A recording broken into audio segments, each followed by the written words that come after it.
Hello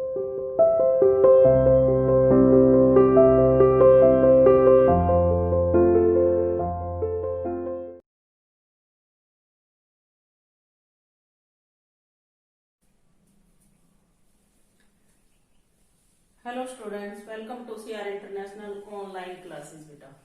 बेटा आज हम कक्षा 9 में हिंदी विषय में समास पढ़ेंगे। आज का हमारा टॉपिक समास होगा।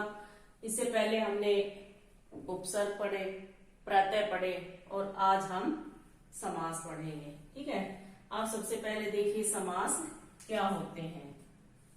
समास की क्या परिभाषा होगी। दो या दो से अधिक शब्दों के मेल से नए शब्द बनाने की क्रिया को समास कहते हैं।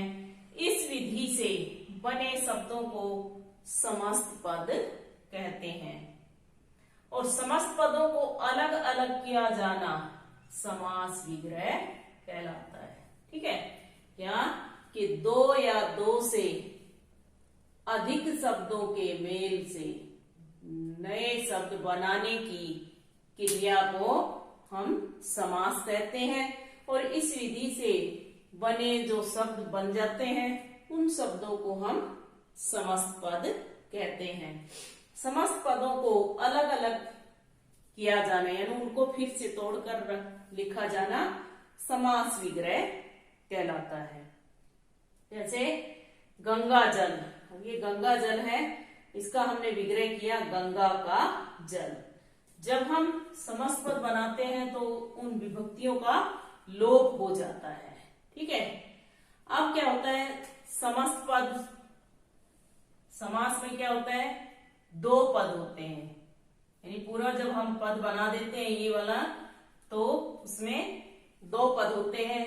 पहला पद जिसको हम पूर्व पद कहते हैं और दूसरा पद जिसको हम उत्तर पद कहते हैं। समास में दो पद होते हैं, पूर्व पद और उत्तर पद। अब समास में क्या क्या बातें होती हैं, मुख्य बातें वो सुनिए एक बार कि समास के लिए कम से कम दो पद होने चाहिए। एक जिसको हम पूर्व पद कहेंगे, दूसरा जिसको हम उत्तर पद कहेंगे। यानी पहले पद को पूर्व पद तथा दूसरे पद को उत्तर पद कहा जाता है। दूसरी बात है समास होने पर दोनों पद या अन्य अधिक पद मिलकर एक संक्षिप्त रूप धारण कर लेते हैं। यानी इनको दो हो या दो से अधिक हो वो सब क्या कर लेते हैं, एक संक्षिप्त रूप धारण कर लेते हैं, छोटा रूप धारण कर लेते हैं। तीसरी बात है समास प्रक्रिया में बीच की विभक्तियों का लोप हो जाता है। जैसे ये बीच की विभक्ति है इसका लोप हो जाता है। आखिरी बात है समास होने पर जहां संधि संभव होती है वहां नियमों के अनुसार संधि भी की जा सकती है। यानी समास में संधि हो सकती है और संधि में समास नहीं हो सकता। ठीक है, अब ये देखेंगे कि समास कितने प्रकार के होते हैं। यानी समास कितने प्रकार के, समास के भेद।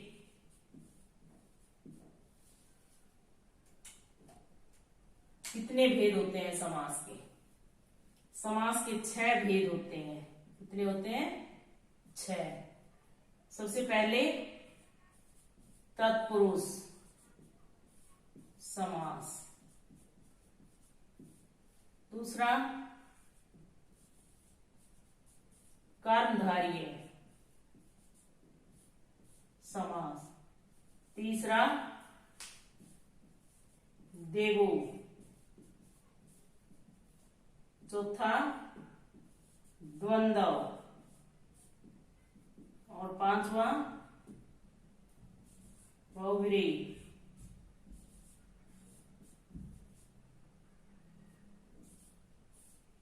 और चौथा होता है अव्ययभाव समास।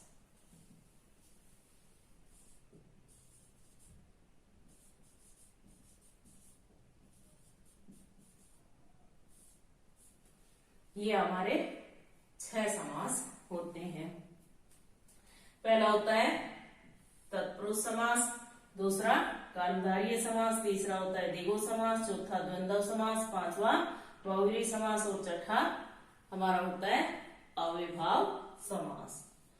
अब तत्पुरुष समास क्या होता है, यानी यूं कह ले चाहे तत्पुरुष समास की परिभाषा, यानी तत्पुरुष समास में उत्तर पद प्रधान होता है। ये जो हमारा पद है उत्तर पद, ये प्रधान होता है।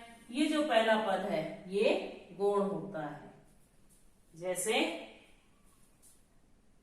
राज पुत्र, ये क्या है, ये इतना पूर्व पद है और जो ये पुत्र है ये उत्तर पद है। ठीक है, ये पहला पद है और ये दूसरा।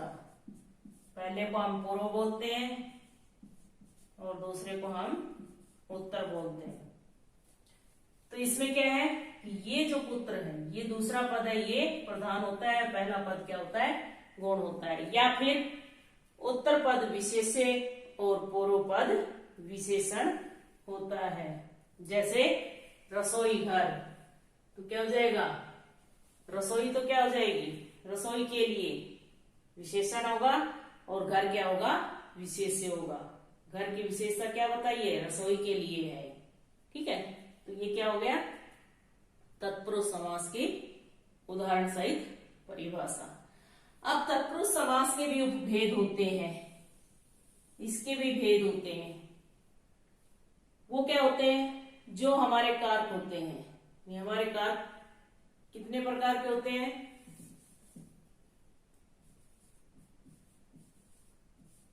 कारक हमारे 8 होते हैं। ठीक है, पहला कर्ता से लेकर और 8वां क्या होता है, संबोधन। ये हमारे 8 कारक होते हैं। इनमें पहले को और 8वें को छोड़कर जो हमारे बीच के 6 बचे हैं वो हमारे तत्पुरुष समास के उपभेद होते हैं। जैसे दूसरा क्या होता है, कर्म, तो क्या लिखेंगे हम, कर्म तत्पुरुष समास। ठीक है, दूसरा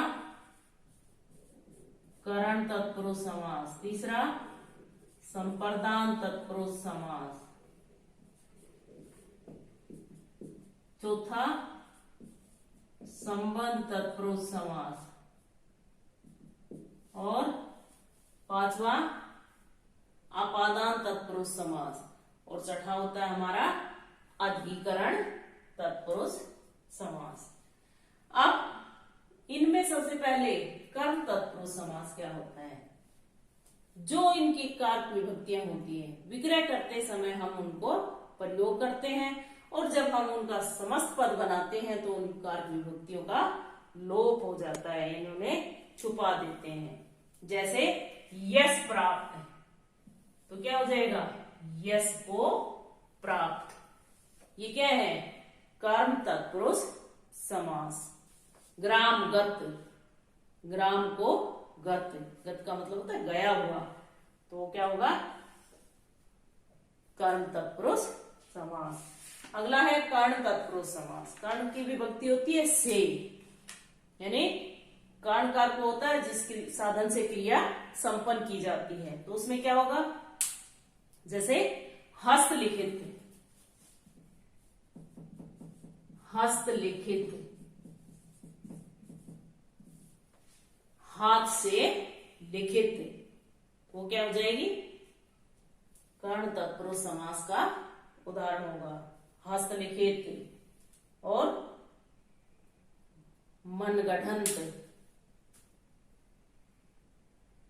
शोकाकुल, शोक से आकुल। ठीक है, ये सब क्या होंगे, कर्ण तत्पुरुष समास के उदाहरण। तीसरा होगा संप्रदान तत्पुरुष समास।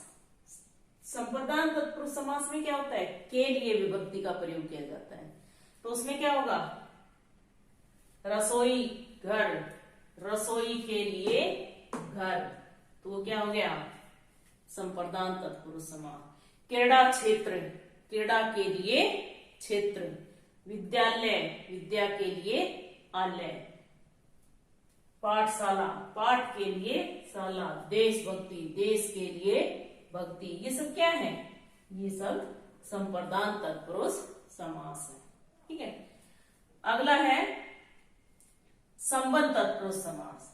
और संबंध में क्या होती है, कारक विभक्ति, का के की। राष्ट्रपति, राष्ट्र का पति, ठीक है, वो क्या होगा, राजपुत्र, राजा का पुत्र। राजमाता, राजा की माता। तो ये सब क्या हो जाएंगे, संबंध तत्पुरुष समास के उदाहरण। इसके बाद हमारा अपादान तत्पुरुष समास। अपादान तत्पुरुष समास में क्या होता है, अलग होने का भाव होता है। अपादान में क्या, कारक में क्या होता है, अलग होने का भाव, यानी अलग, किसी चीज से अलग हो जाना, सेपरेट होना, पिछुड़ जाना।